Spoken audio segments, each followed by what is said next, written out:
deebine amma du'a isiinatti man dhugaan seene yoo horiyaa daynu kee warraa yaatiidha duubattee jirti.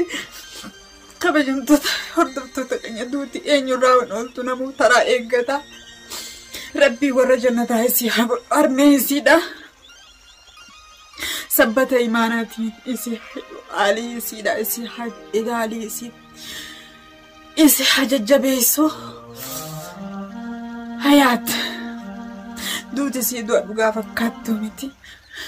guyyaa armeen isiidha akka himtutti soomanaan nakaasinaan jette guyyaa borumtii iidaa sana isii hirriba bareedaa kana nagayaan akka raftu ijoollee isii keessaa yaamee kaase yoo maxxabata seentu ibiddi san isii gubee jette haati isiidha.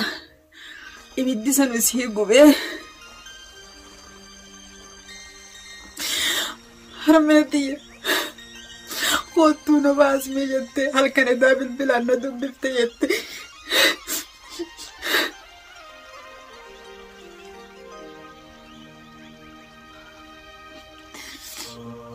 harmeetii na baasi asiinaan jettee bilbilaan na dubbifte jette.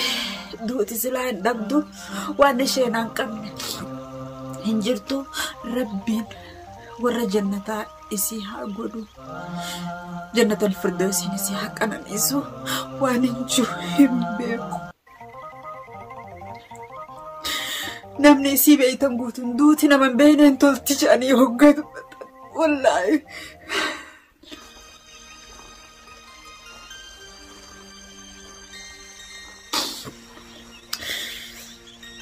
kabajamtoota fi hordoftoota du'aa'i